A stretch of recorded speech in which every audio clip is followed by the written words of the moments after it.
গাজীপুর মহানগরীর বুগরা বাইপাস এলাকায় বুগরা থেকে নারায়ণগঞ্জের মদনপুর পর্যন্ত ৪৮ কিলোমিটার ঢাকা বাইপাস সড়কের মাত্র ১৮ কিলোমিটার অংশ সাময়িকভাবে যান চলাচলের জন্য উন্মুক্ত করা হয়েছে।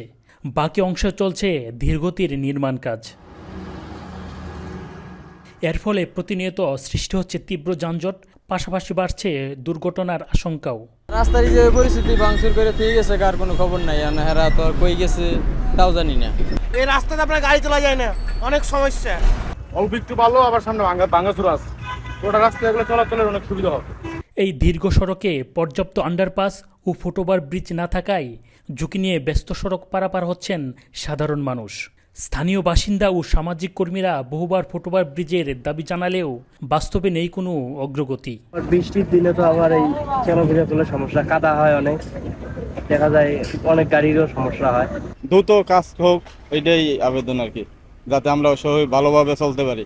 চলতি বছরের মধ্যেই ঢাকা বাইপাস এক্সপ্রেসওয়ে পুরোপুরি চালু করার আশ্বাস দেন প্রকল্প পরিচালক। প্রজেক্টের কাজটা শেষ হবে ব্যাপারে আমাদের আপাতত যে পরিকল্পনা, তাতে এই বছরের ডিসেম্বর নাগাদ শেষ হবে আশা করি আমরা, একদম ভোগড়া থেকে শুরু করে মদনপুর পর্যন্ত।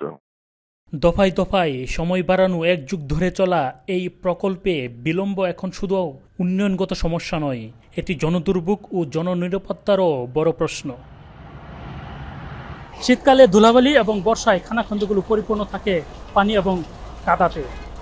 কর্তৃপক্ষ বলছে ঢাকা বাইপাস এক্সপ্রেসওয়ের ৪৮ কিলোমিটার মধ্যে ১৮ কিলোমিটার কাজ সম্পন্ন হলেও বাকি কাজ ডিসেম্বরের মধ্যেই শেষ করবে। নানান প্রতিবন্ধকতা শেষ করে দ্রুতই যান চলাচলের জন্য স্বাভাবিক করে দেবে বলে জানিয়েছেন কর্তৃপক্ষ। চঞ্চল খান, মাই টিভি, গাজীপুর।